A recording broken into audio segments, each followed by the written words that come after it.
Eto ang kailangan mong malaman bago ka mag-umpisa dito sa OBA. Ano nga ba ang OBA? Legit ba or scam? Ano bang ginagawa dito sa OBA? Nagbebenta ba? Nagre-recruit? Nag-i-invite? Or ano pa ba?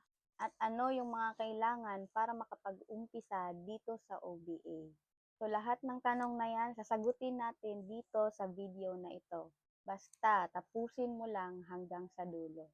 Hi everyone, I am Taj Mahal. Isa po akong empleyado for 5 years. Dati part-time ko itong ginagawa for almost 6 months. And ngayon, full-time ko na po siyang ginagawa.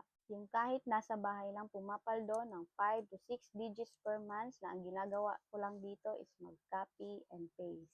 Mag-set ng appointments sa local and international clients. Scripts and marketing templates are provided, ang susundin mo na lang ang sistema or automated system ng OBA. Ano nga ba si OBA? OBA stands for Online Business Academy. From the word itself, online business po siya.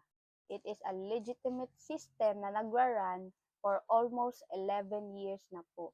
And well, sa dami nating natulungan, mapa-OFW man, senior citizen, mommy, or business owner, or kung ano man yung background mo ngayon, we were awarded by Asian Sterling Award as the most outstanding online marketing system sa whole Asia.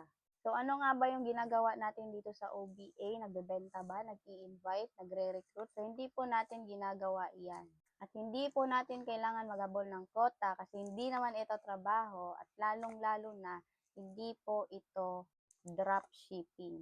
At mas lalo na hindi tayo related sa online selling, TikTok affiliate, at iba pa. Kung gusto mong malaman yung karagdagang detalye, kailangan mong mag-qualify sa aming free online orientation na ang duration is 1 hour and 15 minutes. So kung interesado ka, mag-comment ka sa baba ng video na to, i-like mo na rin, i-share mo na rin para ma-prioritize kita. See you and God bless.